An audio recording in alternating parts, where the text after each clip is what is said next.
Hey, how you doing? This is John, and welcome to John's Long Box. Today we're talking with Nick Phoenix of Phoenix Press. How you doing, Nick?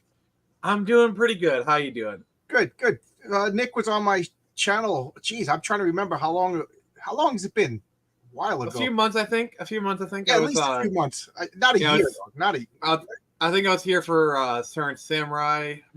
I don't know if I promoted Screecher with you, but I know I did number 3, Turn Samurai. I think it was for Screecher. I don't know.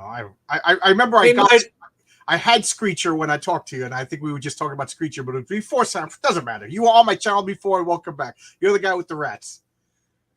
Well, one of them, yeah, he's over there. He's kind of sleeping. So we would talk about. You have a couple of comics out right now. You have a campaign live for Screecher number 2, correct? Yes, sir. Wow, I'm remembering things. My memory's been going. Yeah, so I really enjoyed Screecher number 1. Yeah, I thought it was a fun comic. I don't know why. Well, I know why. You post a bunch of memes and they were making me giggle. So I said I'll buy this guy's comic, and I ended up really liking Screecher number 1. I did a showcase on it before I even spoke to you, if I remember correctly. That's you reached out after me after I did a showcase, and then you came on and we talked about it. Yeah, I remember it. I've been talking to a lot of people lately. So how you doing? I'm doing pretty good. I've had a good day today. The Kickstarter's a popping. We just reached the milestone. So yeah, it's doing good. Is that a guitar in your background? Am I looking at a guitar?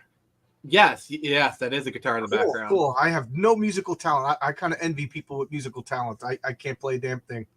I have some, and I can play a few things. Oh, cool. That's fun. I really am in awe of people when they play music. Oh, look, we got a comment over here. Thank you, Dojo. Screecher number 1 was better than expected. Yeah. Hey, Dojo. Yeah, I really liked it, and I thought it was a good. I don't know. Oh, 2 of my favorite YouTubers. Wow, thank you, Geek. I am feeling the love today. Yeah, thank you. You know what? I gotta say, you guys put me in a good mood today. I woke up and every Wednesday I take the train with Chuck Dixon. I listen to him doing his live thing, and he did one of my questions, and he said, "My buddy John." So I've been flying high all day long. So I'm going to put that in my tagline. I'm Chuck Dixon's buddy. That's a good buddy to have. Yeah. So that put me in a good mood all day today. I bet. So, yes, I was about to say, and then the comments started popping up. I'm easily distracted. I'm sorry, Nick. Screecher number 1 was better than expected. What I liked about it is it was an all-ages comic. Now, I don't know if the future is still all ages, but I'm a big fan of all-ages comic. Like, I could share this with my nieces and nephews and get Yes, the future is all ages. Like, that was the intention of the book going in. Basically, I kind of wanted to hit that, like, appropriate for children, but there's a deep enough story that like adults can get into it. You know, like kind of like a lot of your 90s cartoons, like Batman animated series. Batman series was a big guiding post for like the level of content I wanted to hit. Okay, yeah, and I got into a couple friendly arguments, positive arguments with people, because I'm a big fan of all ages comics, and when I make my comic, it's for the most part going to be all ages, but in that Bronze Age Marvel style, some of their best stuff came out. Like we forget Dark Phoenix was an all ages comic. All the great Stan Lee, Jack Kirby's were all ages comics and comics fans. So, when I say all ages, there's a difference between kiddie and all ages. So all ages. Yeah. All ages. Like I said, Batman the animated series. I'm trying to hit like that late 90s, early 2000s kind of vibe. Like, like Chuck Dixon's Nightwing is a huge inspiration. Like, all of his Batman titles. Good example. Stuff like Ultimate Spider-Man is also a big inspiration. Like the Young Justice run of the late 90s. Those are kind of like both visual content and stuff like tone-wise that I'm trying to strive for. Those are the standards I'm trying to hit. Yeah. I think that's one of the reasons. There's many reasons why mainstream comics are failing these days, and I think one of the many reasons is they forget that we got to get new audiences. Like, it's funny because when I go around to all the comic book people, you're one of the youngest people I know in the comic field. My beard's not gray enough to I know be part of the club. Yeah, you have not yet reserved a seat at the council of We, Elrond.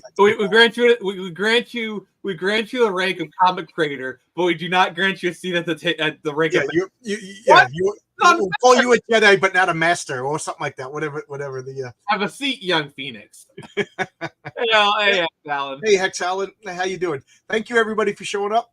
Thank you for the. I got home. My train was late. I rushed in. I'm like all discombobulated. So when so your campaign is live. Let's see. What happened? I thought you put the okay. It's just down there. I'm gonna put the you just got to bring it back up. There you go. I'm putting the link in the chat, and I'll put it in the description so you can check out Nick's comic, which I think is a fun comic. Now you're the writer, right? Yes. Yes. Who's doing the art? Let's give the artist some credit. So the artist is a man named Brian Q.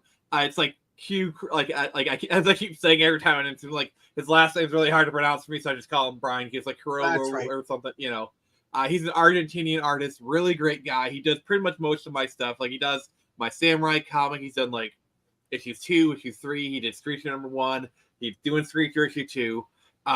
Also, special shout out to the colorist of issue 2, Ardent Black. They're out of the UK. Gomanji did the colors for the first one, and we decided to kind of go on a different path, and we went with Arden, and I gotta say, these are such a huge upgrade. I think my editor, Neff, said it's like sometimes, even if it's only like a 5 to 10% difference, it just makes all the difference in the world. Yeah. So you said you have an editor. So you hire somebody to go over your stuff? Yes, I work with a guy named Nefarious Watcher. He's on YouTube and whatnot. He edits both. Like it's primarily the art he's editing because as a writer, I'm not really part of that world. And like the artist there stuff to me is like I think it can look good, but when I show it to my artist friends, they're like, "Oh, this wrong." Like they throw out technical terms, and I'm like, yeah, I could like copy and paste it. Yeah, I'm not an artist. But I feel it's more productive for the artist to talk to other artists. Like you have an editor, like art editor, who's an artist, who can talk to them on that level, and it just makes things a lot easier. Do you have somebody to go over, check for typos and things like that? I'm just picking your brain because I'm going to start this process in a couple of. I do. I do have some proofreading people. Like Neff does go over like story details, more of like the broad strokes or just kind of thing. But as far as proofreading, as well as story details, I usually team up with Master TDS and Writing Raven. They've been gracious enough to like look over a lot of my scripts and kind of give me their feedback. And I generally feel my scripts, as well as the comic, have been made better by both Neff and those two help. I think that's something. I'm terrible like that. I kind of gloss over my mistakes because I know what I'm supposed to say and I know what it's supposed to mean. So yeah, having a third eye is it painful when somebody says you got to change this? No, I fully admit my grammar is atrocious. Like as a writer, like am I great at story details? Am I great at dialogue? Yes. Am I good at grammar? No. I will be the first to admit that.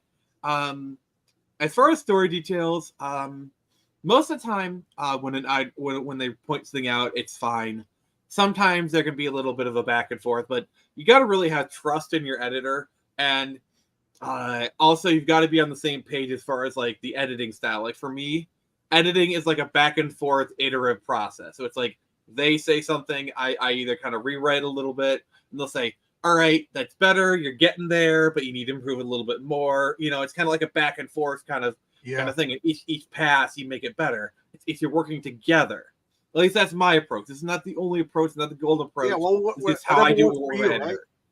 Exactly. Yeah, everybody's different. Yeah, there's no cookie cutter candy whatever cookie cutter approach. There's no one approach. Like I've worked with editors before where it's like, oh, I'm the editor. If I say something is wrong, you change it. There is no going back and forth, and that our styles just totally did not compute. Yeah, so I didn't work with them for very long.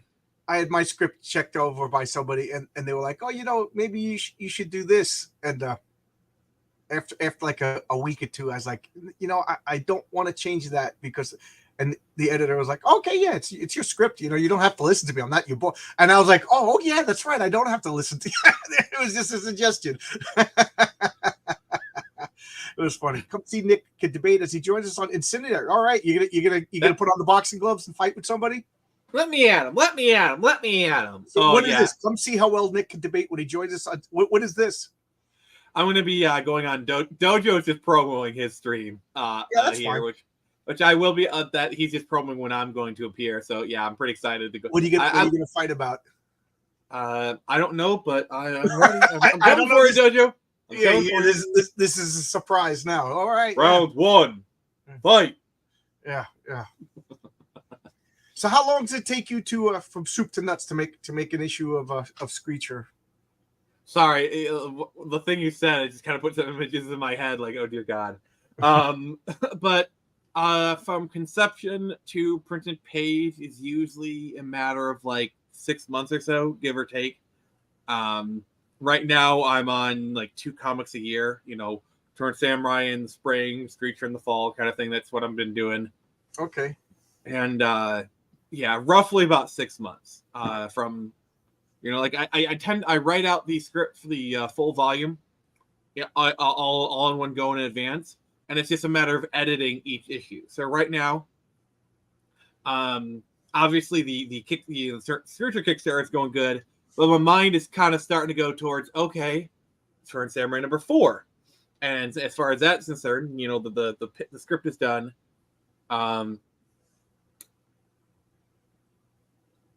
You're from Michigan?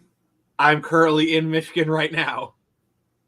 But yes, I live in Michigan. Yeah, the important thing is Nick fulfills. Yes, I got Screecher number 1. I missed Samurai, but when you did issue number 3, I got 1, 2, and 3.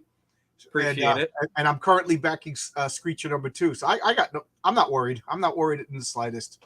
Yeah, that's one of the things I pride myself on is, so like I always try to have the book done or close to done when I do the campaign. And yes, Screecher 2 is done. Like I literally offered to send John a review copy, but he wanted to wait till yeah, Nick was really, really nice. He was going to send me a PDF. I just can't read a comic book on a screen. I'm too old fashioned. I need something in my hand. I'm very tactile. That is totally and that was nice of you. So don't yeah, I don't take offense to it. It is what it is. Cool. But the point is, the book is done. The book is completely done. So yeah. Like I should be. I'm hoping to start sending it out roughly late November, early December. Don't quote me on that, but it really shouldn't be much later than that. And is it you by yourself? You get boxes in your house over there, and you mail it. Oh no, I hire professionals for that. Oh, okay. I work with RJ from Critical Blast to do my distribution. Oh, okay. So they get sent to him, and you just play. I pay him. That's great. Yeah. They get sent to him. I pay him the fast stacks of cash, and then he makes sure they get to them wrapped nicely and on time. And I've worked with him twice before. He has not failed me. He's been great to work with. Your comics came in perfect condition. I got no. I'm just like I said. I'm anybody who comes on here. I'm using it as a resource to use me and abuse me, brother. You know what I mean? You guys did it already, and you did it well. So I might as well ask questions. I'm more than happy. See, I don't kick the ladder down. I put another ladder down. Well, I'm glad that you said that because I don't know what's going on, but I've been noticing on Twitter the past couple of days that people have been commenting about drama. I have no idea. I don't want to know. I was teased a few times that I'm a Pollyanna, that everything's good, but you know what? I think we reap what we sow, kind of things. You know what I mean? I just like talking to people. I don't. If you got drama, I kind of just ignore it. Yeah, I'm not. I kind of detest drama. And I work really hard to like create a positive space, not just on my Twitter, but like on my Discord and how I interact with people. Like I try to stay out of drama, like I've had times where like my friends have kind of been under stuff, and it's like I don't want to get into that. I don't know. This is the most dramatic I get, but the past couple of years have been dramatic enough. So I'm trying to. Oh, I've been wrapped up in like my own dramas myself, and they're not fun. Abuse me. This is turning into sex dungeon talk. There we go. Well, the rating of this stream just went up. I love when I see new names. Thank you for showing up in the chat. It's a lot of fun. Thank you, everybody. Everybody, introduce yourself, everybody. Let's see who's sound off like you got a pair. Yeah, sound off, everybody. So, I know we talked about this last time, but we're different generations. I could tell just by looking at us. What were your first what was your first love of comics, cartoons? What got you into this nonsense? I think I've mentioned it multiple times. Like stuff like Batman the Animated Series is probably my first introduction to comic book characters. Stuff like Spider-Man the Animated Series. I'm very much dating myself right now. I date myself. I'm talking about like I could mention Avengers in the single digits, but Batman the Animated Series, I gotta say, it's still one of the best cartoons ever made. To the point my wife bought me a box set of it that came with like a Batmobile car and everything. It and I still watch it. I just love it. It's so good. That Bruce Timm and Paul Dini, they did the Batman Beyond TV series, and then my god, I love Batman Beyond. Yeah, did you read the comics at all? I haven't. I keep meaning to. It's just there's like some sort of versions of them. I don't know where to start. Like some of them are based off the cartoon. Some of them are based in the DC universe. Some of them, Batman Beyond isn't even Terry McGinnis anymore. It's like Tim Drake. I don't even know where to start. Oh, I didn't know. Yeah, they did. There was a Batman Beyond and then a Batman Beyond Unlimited comic from DC, and I think they dropped them around 2014. I would search out these comics. They're some of the best comics. They're excellent. Like I know. I think at one point they even did a Justice League Beyond because that one episode where they had the Justice League. Yeah. They did. They were all like Batman Beyond joined the Beyond Universe Justice League. Is really good. Hello, John Porton. Good to see you. I love seeing these people show up for videos. It's so much fun. Mm-hmm. Feels like we're all hanging out. Yeah. Geek Hero Bubba. I've been reading the Batman Beyond comics. All Unlimited was the teeny. Yes, so good. Yeah, I don't know what it is, but around in the late 90s, Tom DeFalco had the M2 line. I don't know if you're familiar with that. It was like 5 or 6 years in the future, and it was like Jubilee was the head of the X-Men.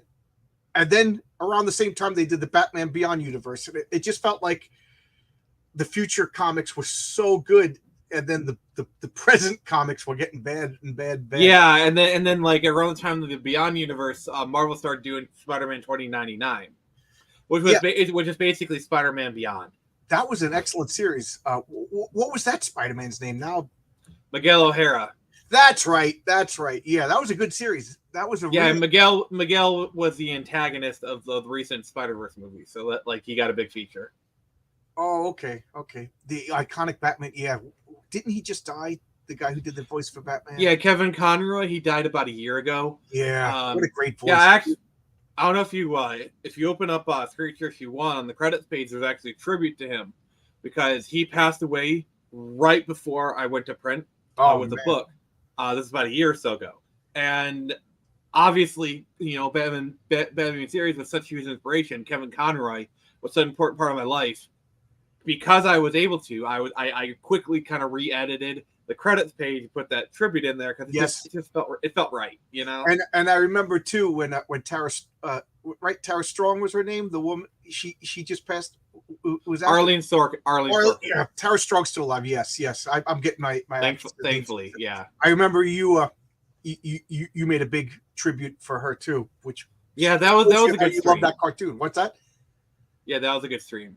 Yeah. Justice League Beyond Justice Logsworth. Yes, that was incredible. Geek Hero Bubba. And Marvel destroyed the 2099 storyline. I remember that there was some bad stuff, but Spider-Man 2020, I can never say these names. That was the best. That was the cream of the crop. The X-Men 2099 was all right, but like the Punisher and the Iron Man, they weren't too good.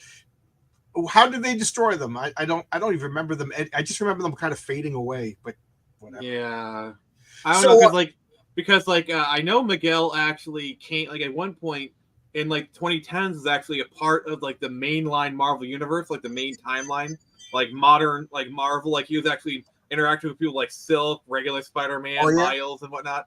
I don't know. I remember I watched some videos where like Miguel's in the current timeline for some reason.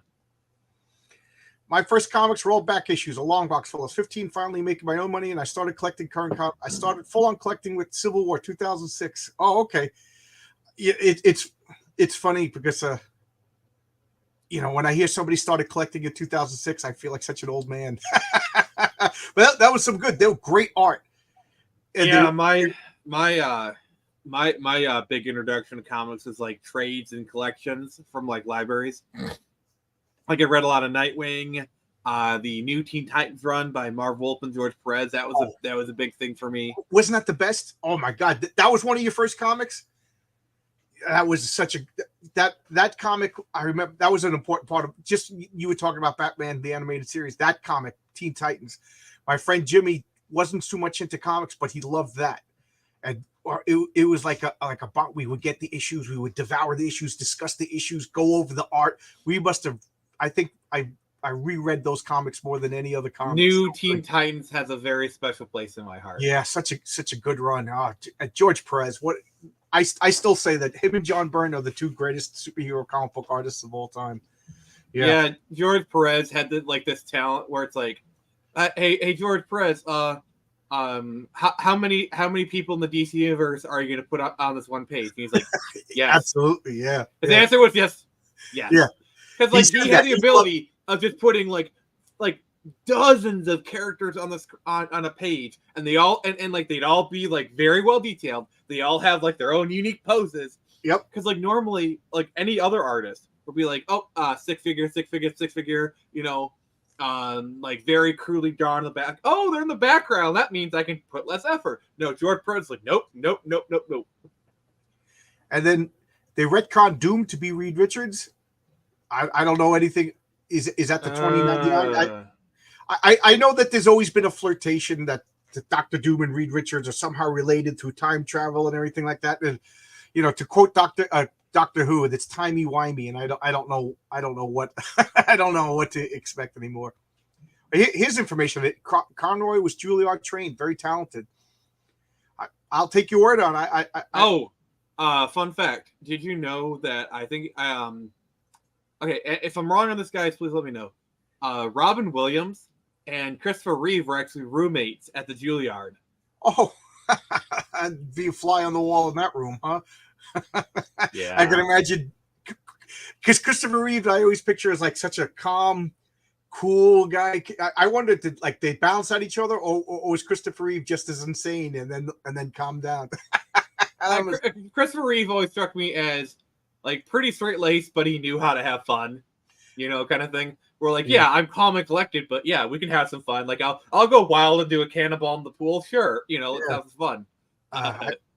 Like he's the responsible one, but it's like, yeah, let's have some fun. What's kind of thing. First off, hello, F in the chat. This is the first time I've ever seen you, so thank you for showing up. Isn't John Byrne full of himself enough already? Does he really? Well, you know what? I got to go with the fact I think he's amazing. He's super talented, and he's full of himself. So, I met him once when I was a real little kid when he started doing the Fantastic Four at a convention, and he was super nice. He was pleasant, So I got nothing to say. I went to his website to ask him to come here and chat with me, and of course I don't do interviews. Don't even ask, and I still asked anyway because. You miss 100% of the shots you don't take, right? Yeah. I mean, remember, John Byrne wrote the definitive She-Hulk run, so. Absolutely. All right, let's start some drama here, Nick. Nick is now causing some drama. Who's a better writer, Chris Claremont or John Byrne?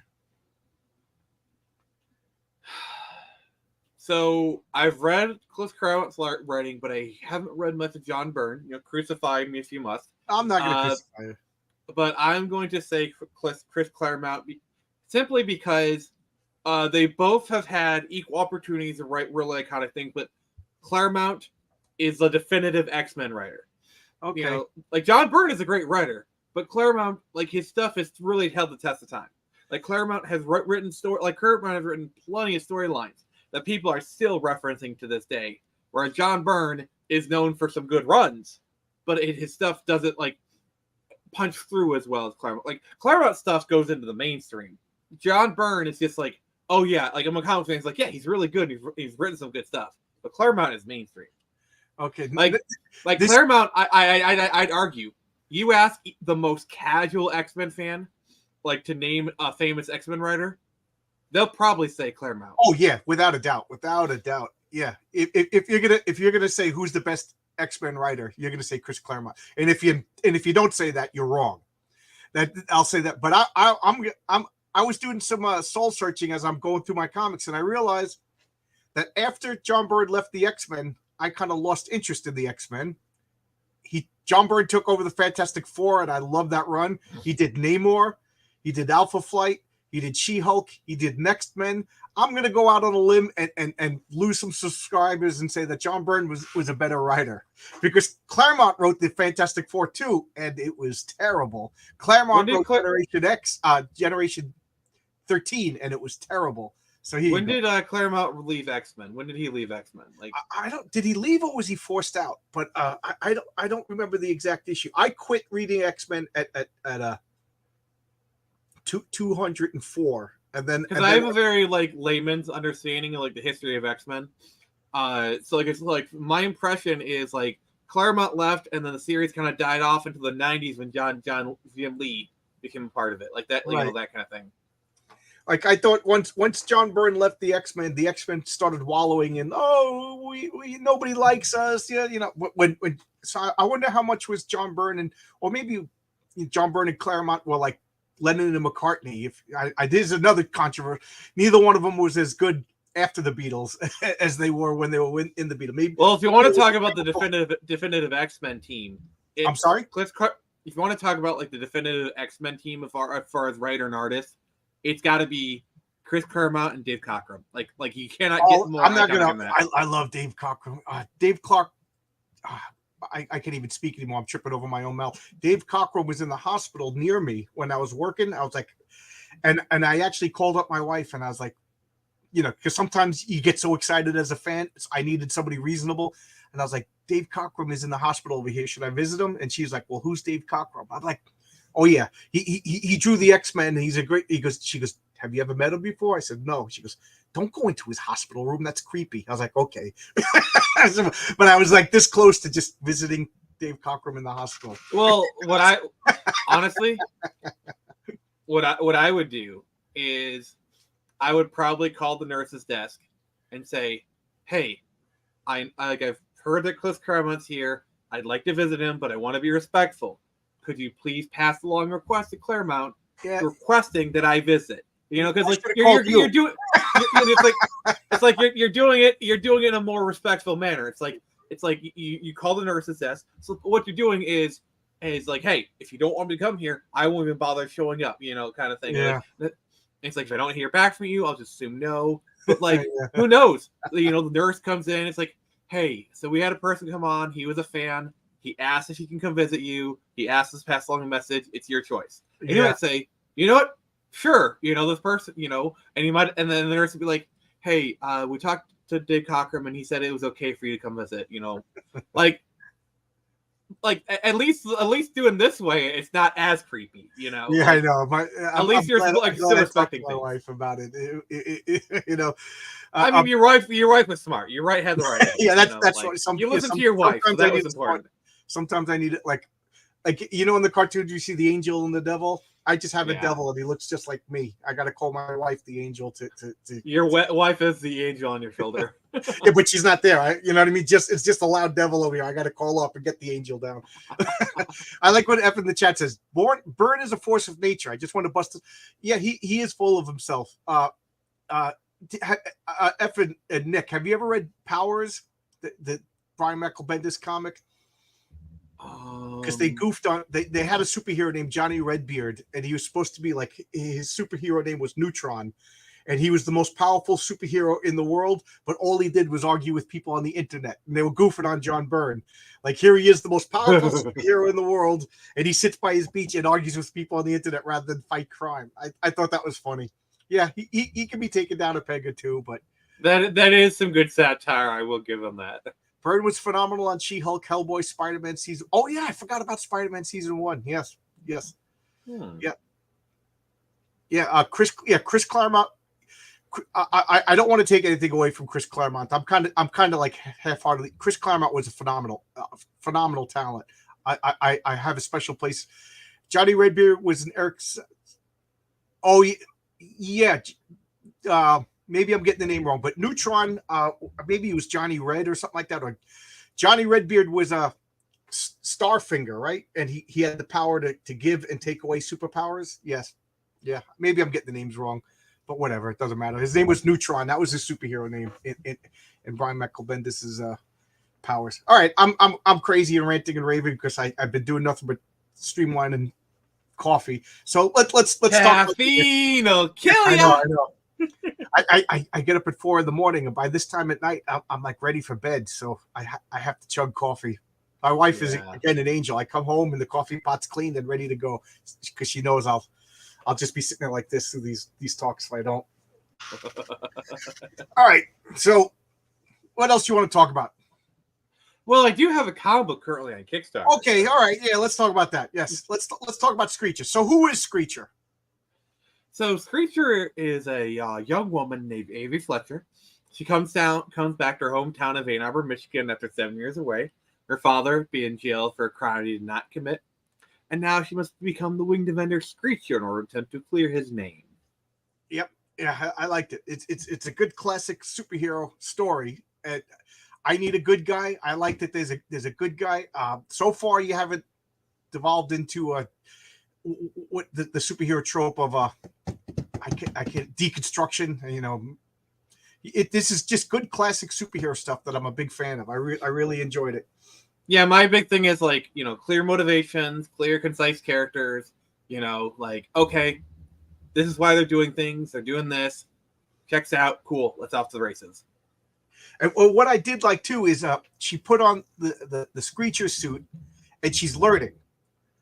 I kind of don't like that. Like all of a sudden everybody's an expert. Like it's kind of exciting to see somebody figuring it out as they go. Do you play role-playing games at all? I do, actually. I'm a big fan of RPGs. I'm talking about tabletop board game. Oh, I have played D&D a bunch of times. I don't do it regularly, but I do love it. I actually have some RPG books on that shelf back there. Because that's one of my favorite things. Is I run a superhero role-playing game, and I love sometimes like we'll roll up a character and you'll get your powers, but I don't tell you all the ins and outs. I will be right back. Okay, I'll still be able to hear, and I'll still be able to talk in yes, I'll finish my thought. I like when the players have to figure out what their powers can and can't do. Like if they have lightning powers, and they start to figure out like not only they could shoot lightning at people, but they could also change the frequency of lightning and maybe like act as remote controls for televisions and things like that. And it's cool to see them experiment. So I like what Screecher. I like. Here's my question. Oh, can they make grease lightning? Grease lightning. Well. Is it hydromatic? God dang it! I can't. I knew what you were doing, but I was like, Oh, what's that? What books so are those? You're piquing my interest now. These are the role playing books that I own. Okay. This is like crack to me. Oh, okay, all right. What is that? Is that 3rd edition? Yeah, 3.0. Okay. I'm an old man. I stopped at 2nd edition. Oh, I love that cover. So apparently this thing is like this is actually getting really valuable now. I bought it when it first came out for like $35. Apparently it's like worth almost $200 now. It's just going up. So I'll tell you a funny story about the 2nd edition Player's Handbook. I forget how much money I saved it up, and I drove to my sister drove me to which one is that? Oh, the Ghost Tower of Inverness. Three of my fellow players, including myself, died there. One of my favorite NPCs. Yeah, so the big reason I got this is at the time I was actually part of a 1.0 a first edition campaign being run at one of my local stores. And when they released this, it's like, oh, cool! I can buy a first edition handbook for cheap and whatnot. Is that the second edition? No, this is first. This is first. No, Okay, this is a reprint they did back in like yes, like 2014 or something. okay, yeah, okay, but all right. So that's Advanced Dungeons and Dragons, the Player's Handbook. I got the. It's upstairs. All my role playing books are upstairs. But I remember I had like $20 that I saved up as a little kid. My sister took me to Dave's Hobby Shop, and I bought that book. And then as I got in the car, she's like, well, my sister goes, okay, so you got money left over to buy mom a birthday present, right? I was like, what are you talking about? She's like, today's mom's birthday. So I spent all my money on myself on my mom's birthday, and I didn't buy her birthday present. But I still have my Player's Handbook. So there it goes. This is a pride and joy of I'm mine. a bad son. Okay. The Wheel of Time. This is that's the role-playing game. yeah, this is a real-time role-playing system.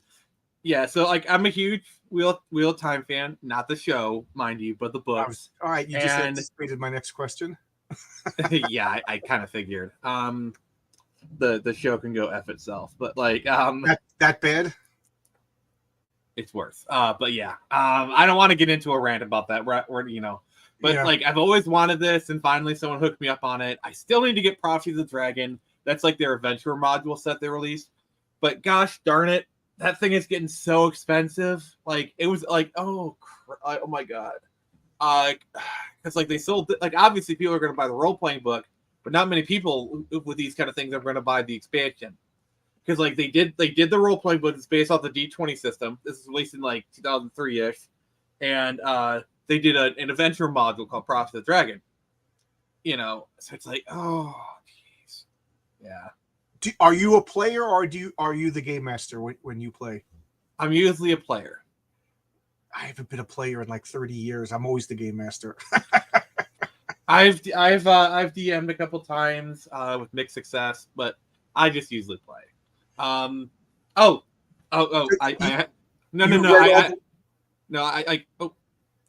You've read all the Wheel of Time books, have you? Yes, I have run the complete series, and Matt, allow me to show. Like, I'm going to show you something. And be like, yep. You are definitely legit. This is how I'm going to show you that I'm legit. I never thought you weren't legit. Oh yeah, a Crown Royal bag full of dice. Yep, I got. That's like. That's the joke now, is that you could buy a dice bag and it comes with a free bottle of booze. Yeah, it's like for example, here's my lucky D20. She's the jealous lover. So like this D20, she usually rolls pretty well for me, but like every time I lend her out to somebody, she always rolls like super poorly for other people. Like that dice is a murderer. That dice is kill characters. That dice And, is like- jealous. You don't lend me out to other people. I mean, you got something, baby. Yeah, and then like when she comes back to me, she's always like she rolls badly for me for a little while, be like, I'm mad at you, like for a little while, and then she's like, okay, fine, I'll give you good rolls again. Yeah, I bought it in like a random D20s for like 25 cents kind of thing, and like I just keep it with me because it's just I kind of have like this thing where it's like, Did you at least drink the Crown Royal? I think I actually bought this off of someone. Oh. All right, I'm gonna do a few rolls. Let's see if she's jealous. 14. 3. Oh crap! James O'Connell rule. Yeah. We used to play a game in college, and one of the guys in our game group was James O'Connell. And I don't know what this guy's problem was, but he would roll the dice like this. He would go, he would blow on it and then throw it like it was a crapshoot in Vegas, and the dice would go under the table, under the couch. So I had to make up a rule: if the dice leave the table, it's automatically a critical fumble. And I mean, like if you're doing like a fireball roll where you have like 16 d6s, like it's kind of fun just to like let it fly. Any dice that leave the table is a critical, and it's funny because I play games now with people who never met James O'Connell, And if dice fall off the table, they go James O'Connell roll. They know the rule, they know the guy's name, but they've never met the guy. So James O'Connell, if you're out there in the internet, your legacy lives on.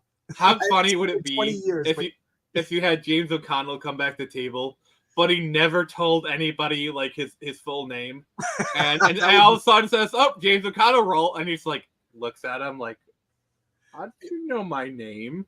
Well, it's funny. We had another friend that if you say the worst possible thing at the worst possible time, it was called a Hoyt, and we had a bunch of people mixing together, and one of them said something to some girl, and he goes, "Oh man, I did a Hoyt right in front of Hoyt," and he was like, "A what?" So that was funny. Yeah, like your dice, it's lucky. Okay.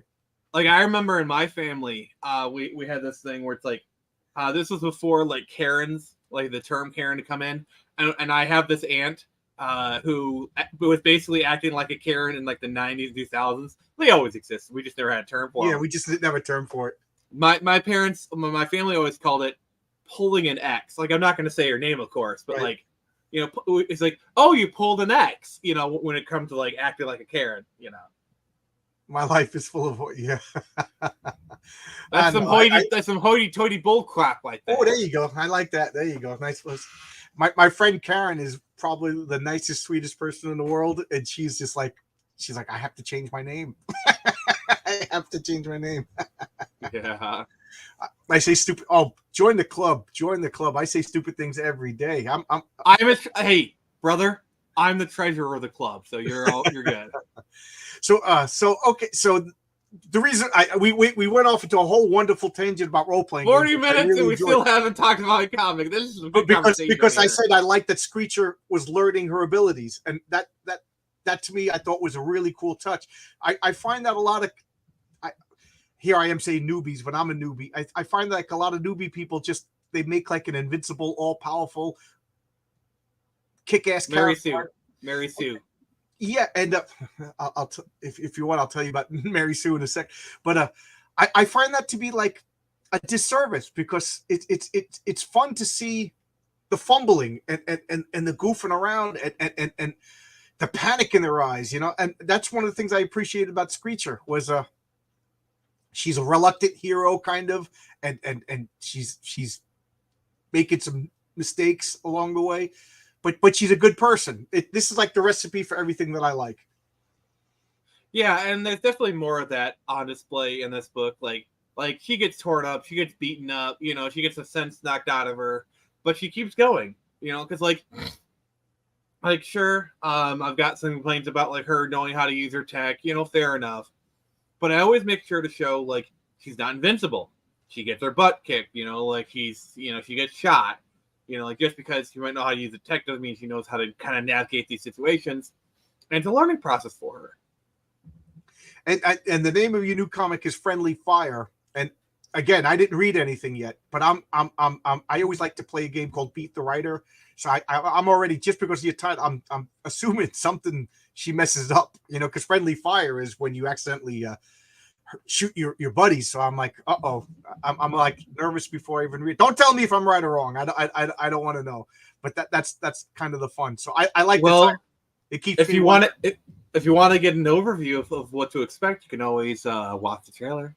Okay, so we got a trailer over here. See, I'm getting good at this stuff. Last time Nick was on my channel, I didn't know how to do this. So look at you, good sir.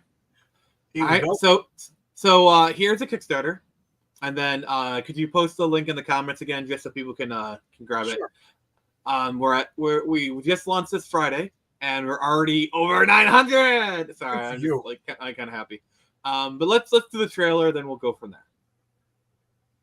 My name is Avery Fletcher, and I'm on a mission. After 7 years away, I am now home. But the home I came back to isn't the one I left. With my father jailed and my future threatened, the list of enemies grows ever larger. To fight the rising tide, I must become something else. A force for good. A force for liberation. I must become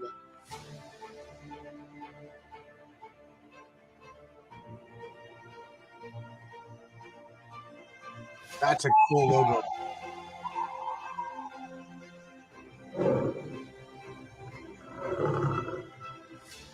I like the title.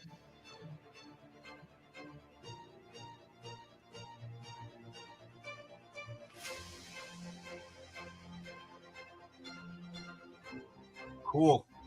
Looking forward to it. And you said most likely, no promises that you start shipping in December? Yeah, that's the goal. Cool.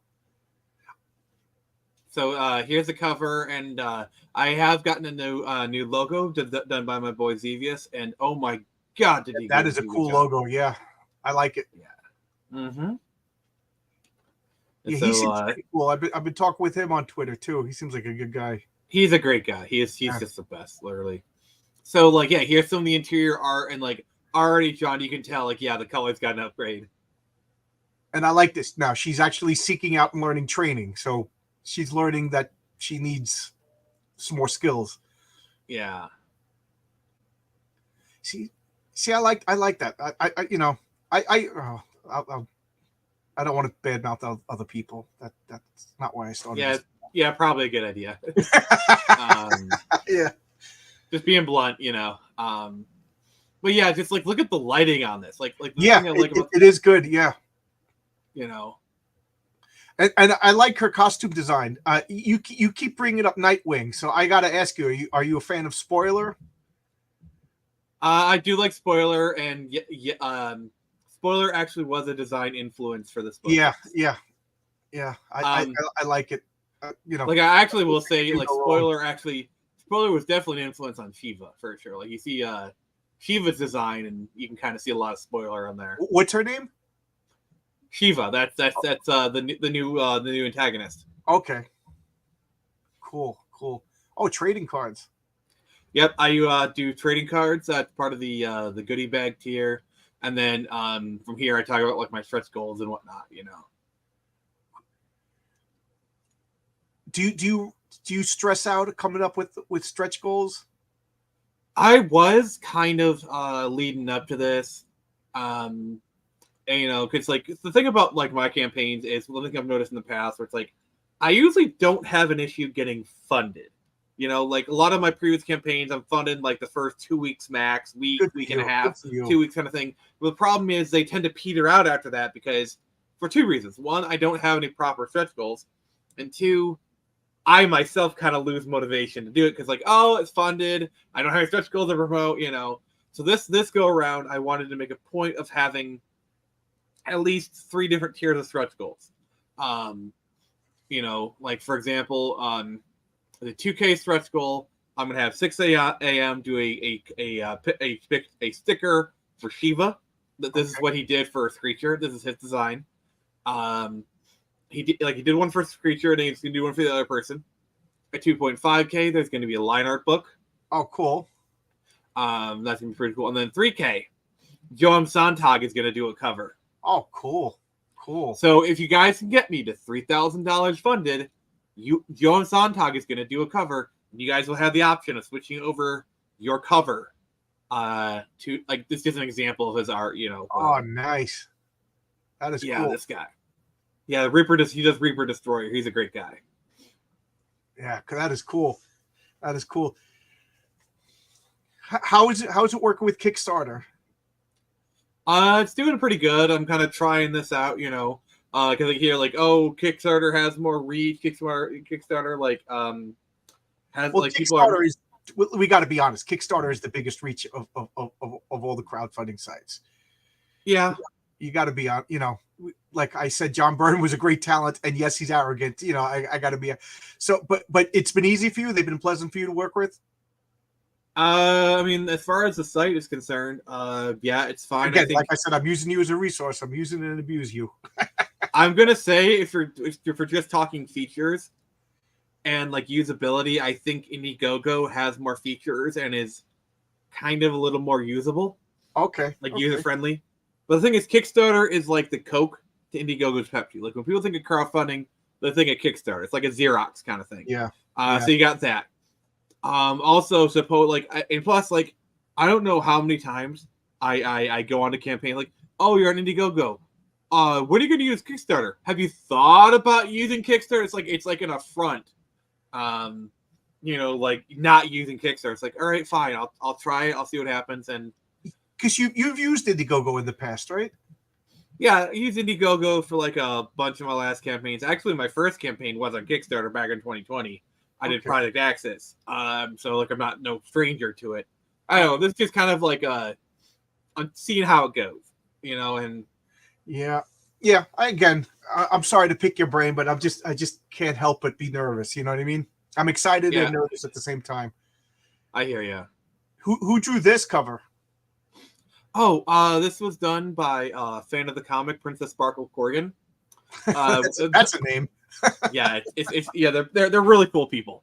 That's cool.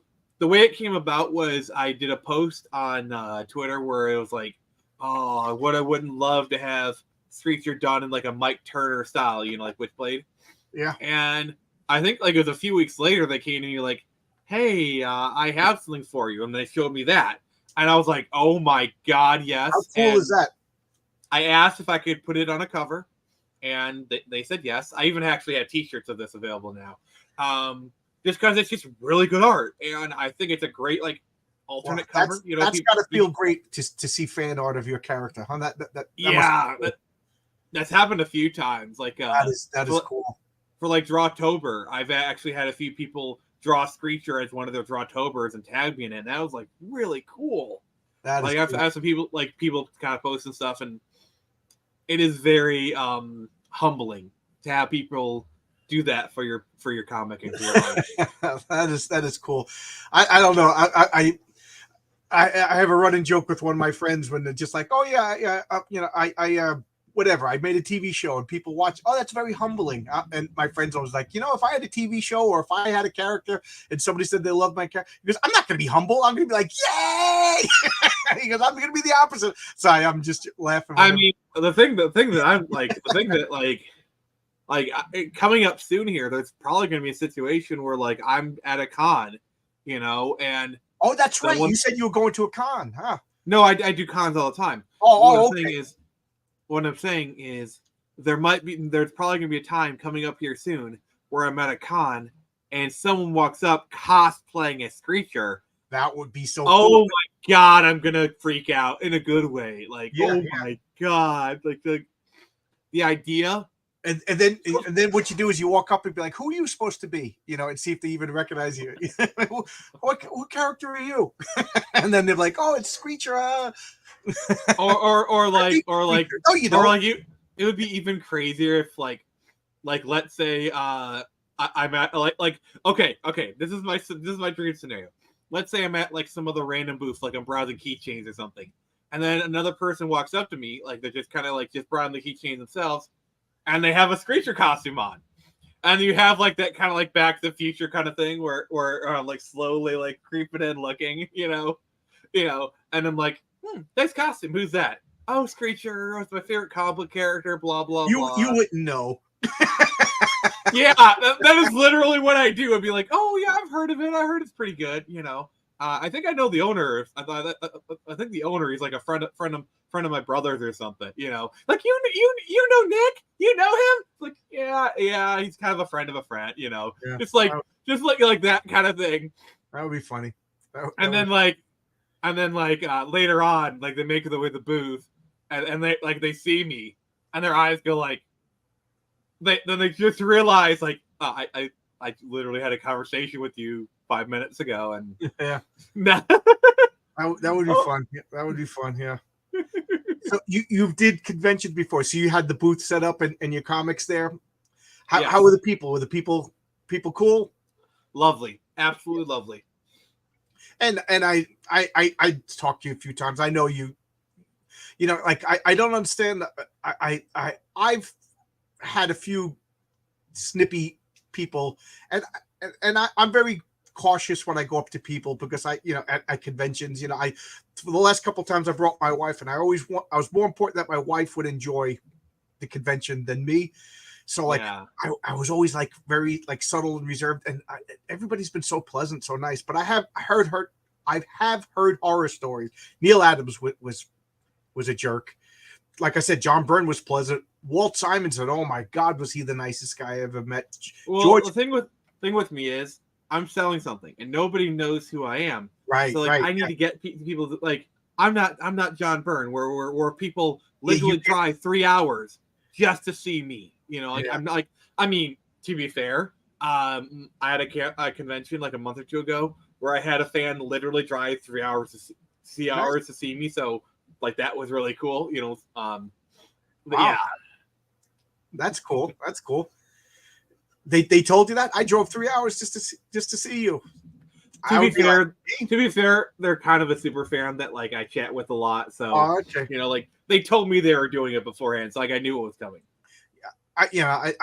There's a bunch of I was about to say there's a few, but there's actually a lot of people that I've met since I've done this that I would drive many hours to meet. So yeah, I can't make fun of anybody. You know, there's so many cool people that I've talked with, and I mean, heck, there's small. I got a guy that I regularly collab with on his channel. Shout out to Comics League. You know, Jared, you're awesome.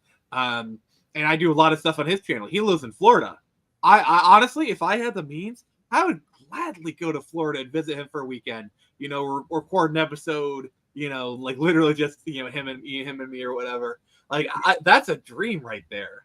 I always I talk with Pete Samedi of Alterna Comics a lot, and I always bust his chops that I want to host Alterna Con and have all of the guys who make the comics come to my house, and like we'll have like a sleepover. Everybody brings sleeping bags, blankets, and we'll stream all night. You know what you need to do for Alterna Con? Yeah, we'll have John Long's pajama party. Come on down. Come to New York. Oh, you know what you need to do if you actually manage to have like a bunch of combo creators in? You need to run like a one-shot like Mutants and Masterminds campaign where each person plays as their character. Oh my god. Good night, everybody. I'm gonna go start planning something. See you. No, like for example, if you had me there, I'd be running Screecher. Oh my god. I don't want to talk about anything else now. I got to make a few phone calls. That is a great idea. Have Brian Bow be Wolf and Batsy. You know, Fabrizio Aiello could be Horace H. Hoover. Oh man, that would be awesome. You know, that would now. Oh god, I can't think about anything else now, Nick. I mean, honestly, like with the amount of like different like werewolf books, you know, like Wolfie and Batsy, you know, Smokes the Fox and whatnot, you could just run like a horror themed campaign with all like the werewolf related comics. Yeah, Smokes the Fox. He'll be sitting in the corner smoking. It's your turn to roll the dice again. Come on. I mean, to be fair, if you get Belmont, he's probably going to show up high. Which I mean, yeah, that's what I'm saying. Yeah, George. Perez. Okay, I love Belmont. Belmont is yeah, so do I. He's a great he is guy. the chillest dude ever. I love the dude with all my heart. Turns out George Perez. I got to say when I first saw that George Perez went into the hospice, I remember how upset you got when you heard about Arlene. You know, I think I don't mean to be dismissive or anything, but I didn't get emotional because I always thought Tara Strong shows you how much I know. So when you mentioned her, when I found out about her, but with George Perez, oh my God, I was devastated. You know, I met the guy. Yeah. I loved his artwork. I stumbled. I bought his first comic as a kid. So I've been following his career my whole life. You know, George Perez was great. I mean, the thing for me is, like since I do these conventions, I've gotten to know some of the local creators. One creator that I'm worried about is Bill Messer-Lobes. You know, because he did like the Max, Flash, Wonder Woman. Amazing guy. He does a lot of conventions in my local area. His health hasn't been the best. I haven't heard much about it. If I hear he dies, I will be beside myself. Like I would be attending his funeral. He lives near you? He does, yes. He does actually. And I'm a big fan of his too. Yeah.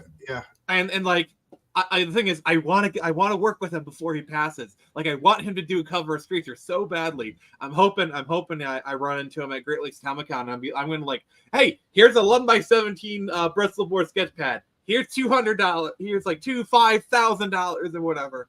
I don't care. Please do this cover for me. You know. Yeah, that's cool that you're such a super fan of his because he's a guy that I don't think gets the recognition that he deserves. And he's had a really hard life. Yes, yeah. There's like his house burnt down. He was actually homeless for he was actually homeless for about 10 years or so. Thankfully, really? Shout out to like the Michigan kind of comic book community. We've really pulled together to really kind of help support him and Nadine. Which Nadine is like a wonderful woman. I've met her multiple times. She's a lovely lady. I didn't know this. Yeah, I knew like he had Bill. health problems. I did not know Yeah, that Bill's. he were down and he was Bill's. home. Yeah, he's had a really rough go the past 10 years, and like he had a health a year or so back that was kind of like the fundraising for.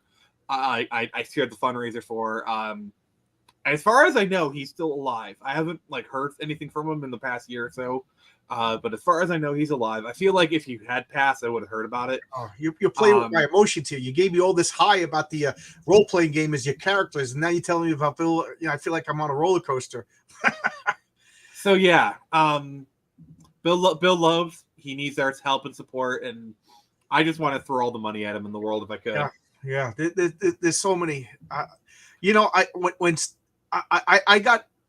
was about to say irrationally angry, but I don't. Now that I'm thinking about it, I wasn't irrationally angry. I think I was justifiably angry when I saw Stan Lee being paraded about at conventions. You know, in his wheelchair, and he just had this face. I'm like, let the guy.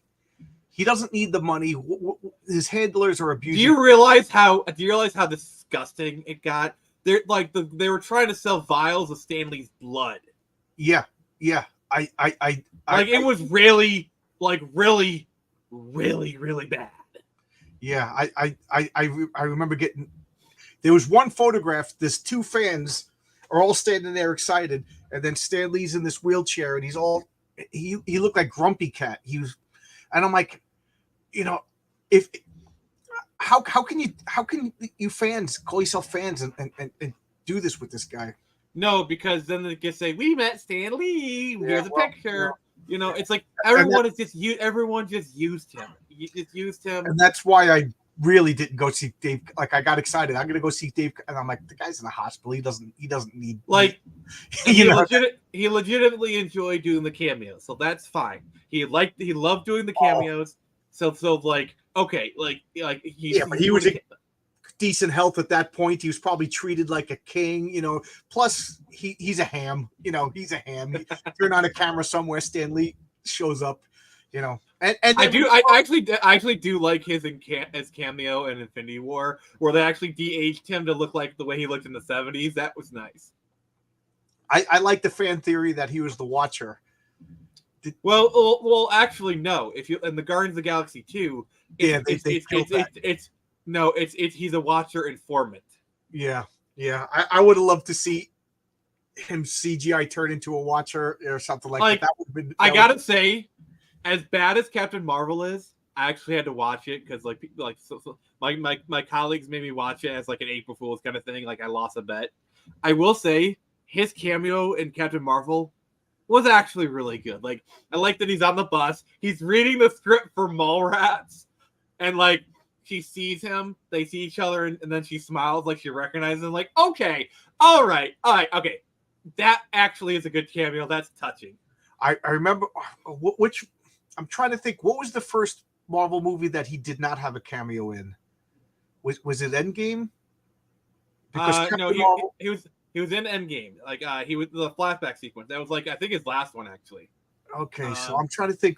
So what was after? And well, anyway, whatever one it was, I remember we watched the movie, and my wife turned to me and goes, "Stan Lee wasn't in that." I said, "Yeah, he."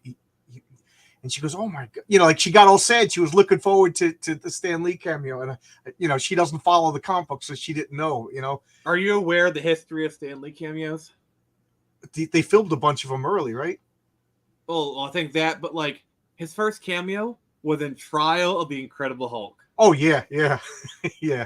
Like the first Stan Lee cameo as we know it was in X-Men in 2000, because like the Stan Lee cameo predates actually the MCU. Right. Like the Stan Lee cameo was already a tradition by the time of Iron Man. Like he was in like Daredevil, Spider-Man. He was in all like 5 years worth of movies. Like even before Iron Man came, like it was already a well-tested tradition. Right. In the first X-Men movie, it was him and Chris Claremont like working on the lawn, right? No, it was when Senator Kelly comes out of the water, and you see Stan Lee's at the hot dog stand. Right. Well, I'm thinking it was the the Dark Phoenix one. It was Stan Lee and Chris Claremont. They were working on their lawn, and the water went up. I love the one he does in Homecoming, where it's like, you better come down there, you punks. Oh, Janine, how's your mother? Like, it's just like, I like the ones where he actually speaks. Like another, like his Fantastic Four cameo, where he's actually playing the mailman, or Willie Lumpkin. Or his Silver Surfer one, where he tried to like sneak in the wedding, which actually happened in the comics. Like Stan Lee actually tried to sneak into the comics, into the wedding in the comics. I thought, like, I like those because like those actually in the comics, you know. Yeah. Oh! He actually cameoed in Teen Titans Go to the Movies. Oh, where really? like they're going through the studio lot. It's like, Stanley, get out of here! It's like, I'm sorry, kids. I just love making cameos. Like, you know, Stanley, get out of here, Stanley. It's like, it's Teen Titans, so like having Stan Lee make a cameo, it's like, okay, yeah, that tracks. Yeah. There's if you go on YouTube and you look up Stan Lee unused TV pilot, there's a really bad, you know, on old VHS test when it wiggles and the tracking gets off. Yeah. It's black and white, hard to watch, but I think it's worth watching. It's him. He had a pilot of a talk show, and he has like, it's a political talk show, and he has like a super liberal guy, a super conservative guy, and this is like, I want to say like the early 70s, you know, talking about like campus unrest. It's really interesting to watch because it's not goofy at all. It's a totally serious Stan Lee talking politics. You know, he didn't even have the mustache yet. You know, it's really interesting to watch for Stan Lee fans. See, for every celebrity, it's like they get famous for their thing, and they have like the short period where it's like, all right, I'm gonna try other things, and like sometimes it works, sometimes it doesn't. So like they try other things for like 5, maybe 10 years, and they're like, all right, that doesn't work. Fine, I'll just spam the thing for the rest of my life. You know. Yeah. Oh, Geek Hero Bubba says he saw that. He loved it. Yeah, he was right in the middle. Yeah, he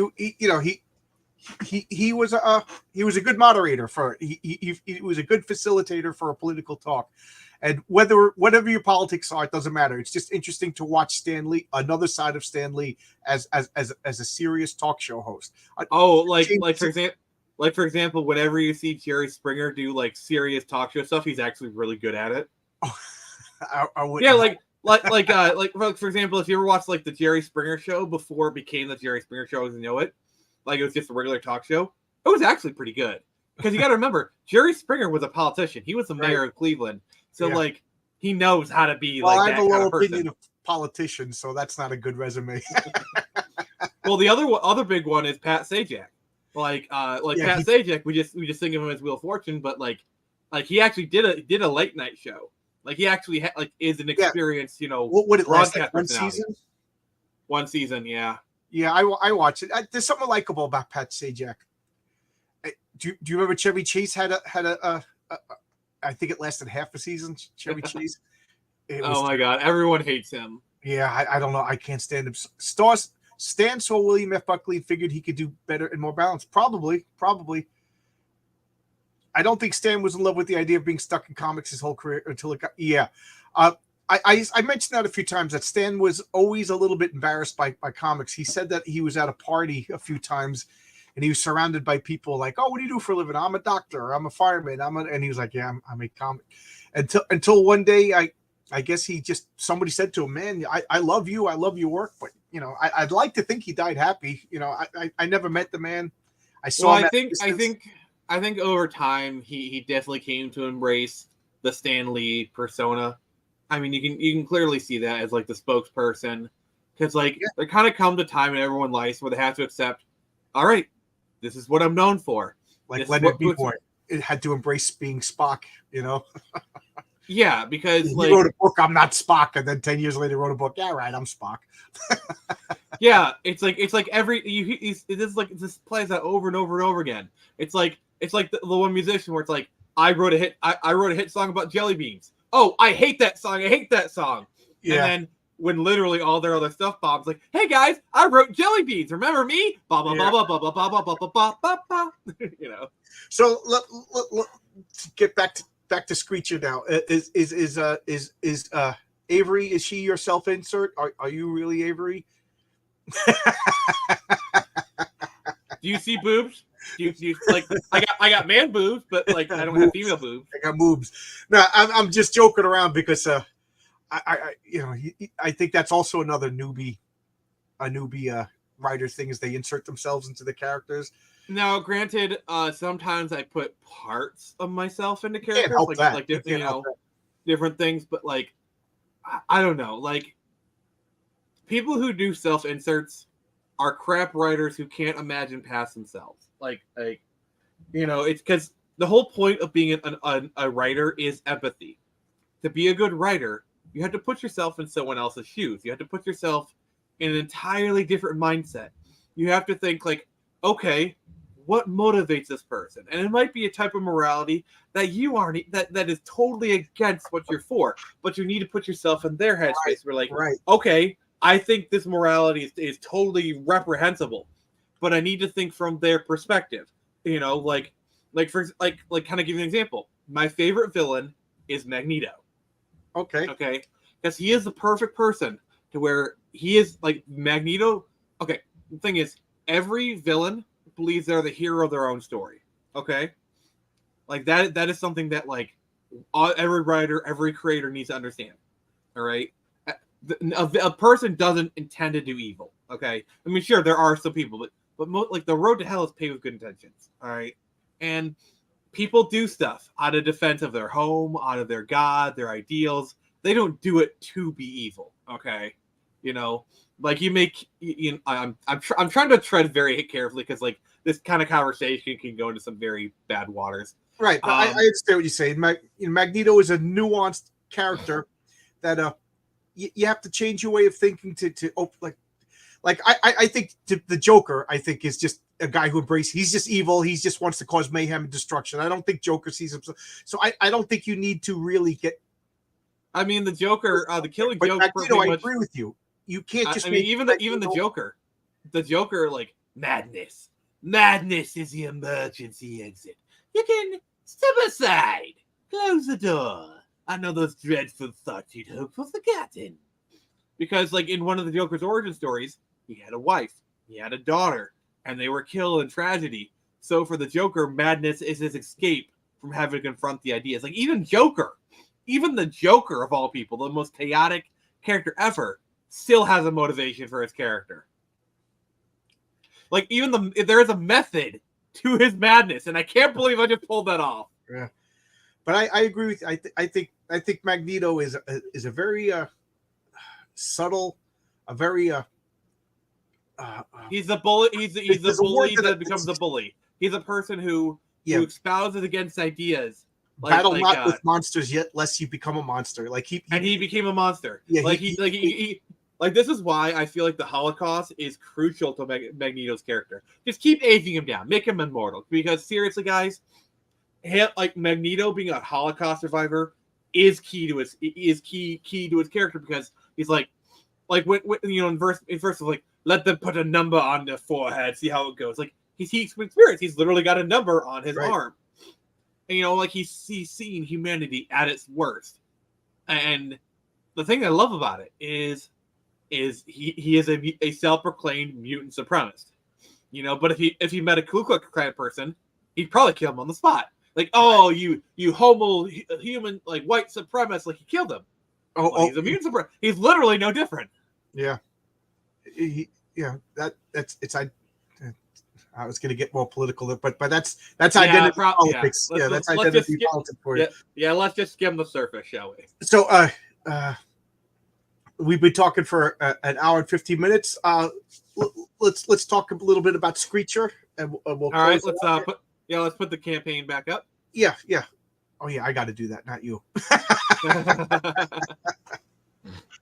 Yeah, I think it's fun. I'm looking forward to this. I thought you did for me anyway. You did exactly what I wanted. You introduced me to an interesting new character.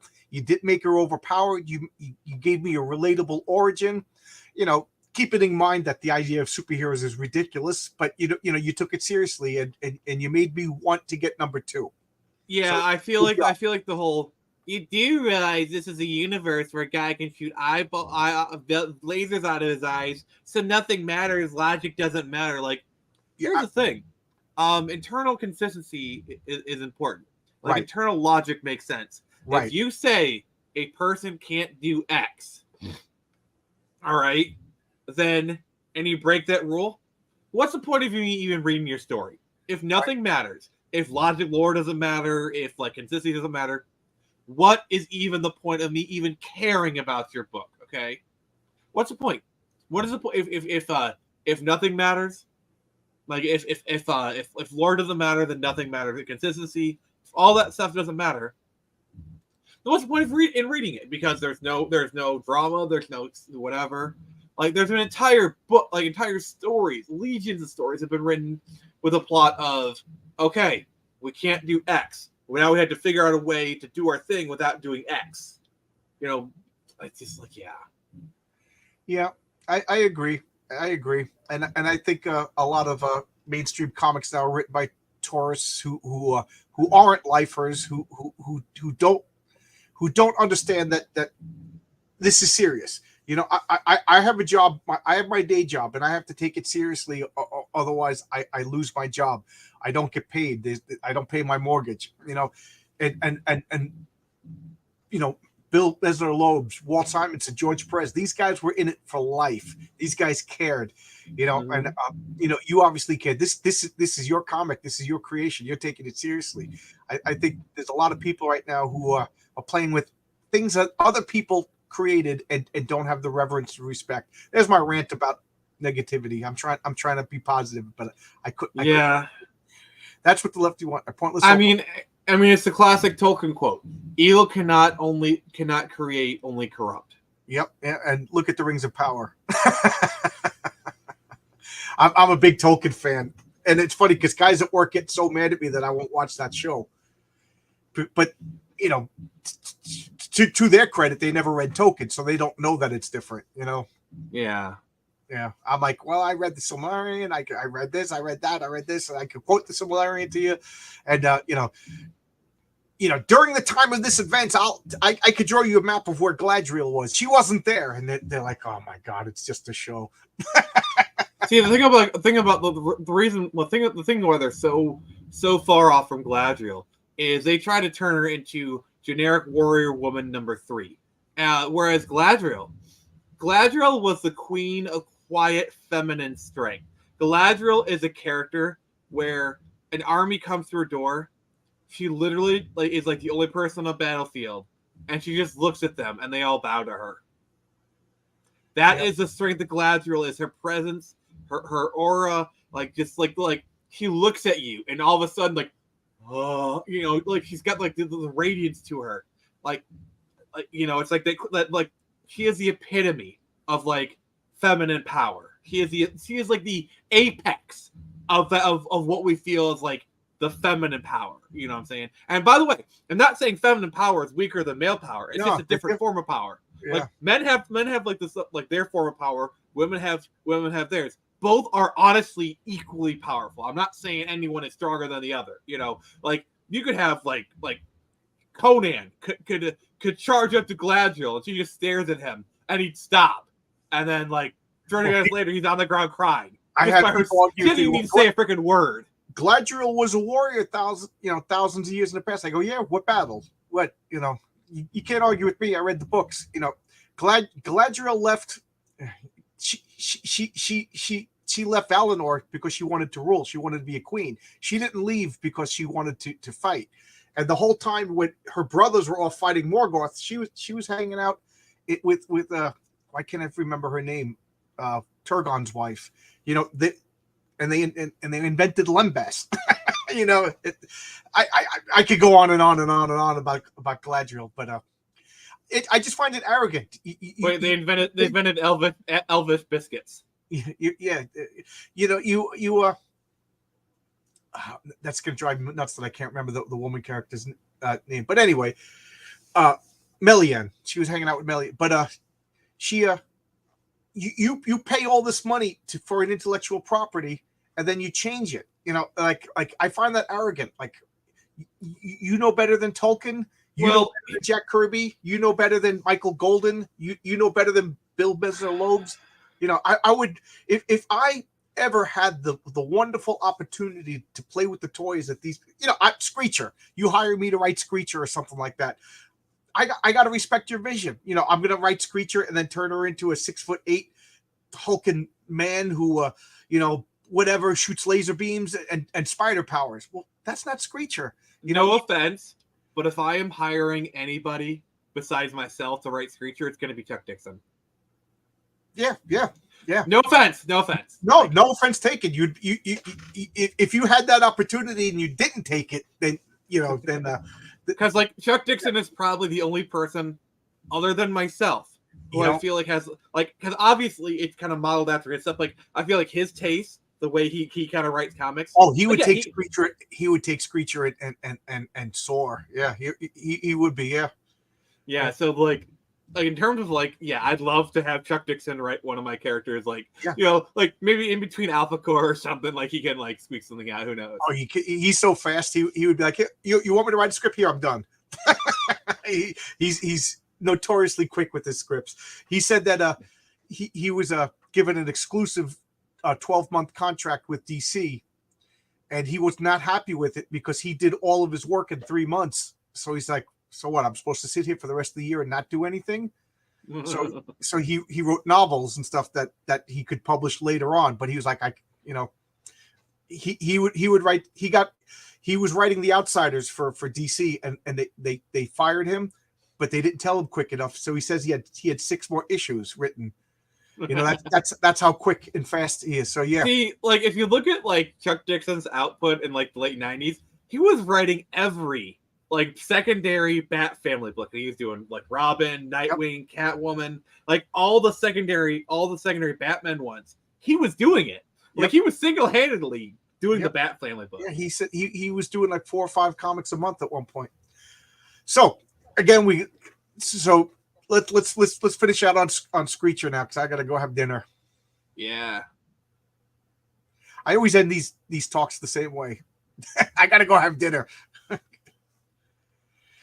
I like this. This is so cool that you had a fan that actually sent you some fan artwork and then you're using it as a cover. That is so cool. I am very happy. Yeah. So when you sell this to Netflix and they turn Screecher into I don't know, a robot from Planet. Yeah, let's not go there. I don't want to piss too many people off today. I gotta quote it, and once I reach that number of people I pissed off, I'm like, yep, I'm done. I reached my quota. Keep this people off for today. It's got to go back down to green. So I'm rooting for you. I really liked it. I got you the Samurai store. I got you 3 Samurai comics. We got Screecher #2. Can you still get 2000? Digitally, yes. I don't think I put #3 on digital yet, but both Screecher and 1 and Turn Samurai Cheese 1 and 2 are available digitally on both Kindle and Global Comics. Cool. Make sure I want everybody to make the most in sales. That will help everybody. You know what I mean? I'm not jealous in the slightest. I want everybody to sell all their comic books. It'll just make the world a better place. There's something I've been thinking about. So sure. Obviously Avery is kind of brown haired. What I was thinking about in the second volume, basically kind of writing a scenario where she had to sneak into someplace. So she gets a cut in color to make her a redhead. Okay. And then at the end, he's like, you know what? I kind of like this. And then she keeps it. Basically, how would you feel and this is all question goes out the audience. How would you feel if I made Avery a redhead? That's not going to happen in the first volume because I just want consistency and whatnot, but volume 2, I might do it. Okay. All right. Wouldn't bother me because girls change their hair color. It's not unrealistic. It's just for me. It's constructing. If she's on the road, it has to. Yeah, for example, in this one, they made her more of a redhead, and it's I kind of like it. Yeah, there's something about redheads in comic books, though. You know what I mean? We all grew up with Jean Grey. It does things for me, brother. It does things for me. Yeah. So It's funny because everybody who's a comic book fan, when they talk about, oh, what color hair do you like? Redhead. You know, I just frosted my hair. You know my answer. I am not giving Avery frosted tips. It may look good on you, brother, and it does look good on you. I'm not denying that. But her, no. I'll dye my hair. I'll dye my beard bright red. I'll be Johnny Redbeard. All right, so I'll put the link in here one more time for any new people. Let me see if I can do this without closing the screen accidentally, and give everybody another chance. I'll put this link in the description in case I didn't already. And thanks a lot for coming down. I gotta go have my dinner before I go to bed. So thanks a lot for showing up, Nick. I'm rooting for you. I hope. Well, you already met your goal, right? Yeah, you already. Oh no, not yet. No. I'm getting there. You're getting there. Good. Yeah, I hope you meet your goal. I hope you exceed your goal. I love the new logo, and the new coloring looks pretty cool. This is. I'm excited, and I don't know, something about the title, Friendly Fire. I don't know. It makes me a little nervous in a good way. Owl meets Tiger in this thrilling sequel. Cool. Yep. All right, everybody. Thank you for coming. This Friday, for Friday the 13th, we're gonna have Brian Bow and Fabrizio Aiello. We're gonna do a Friday the 13th spooky talk. I don't know what we're gonna talk about, but thanks a lot. Bye bye, everybody. Oh, thank you, Abrax, and we'll see you. Bye bye.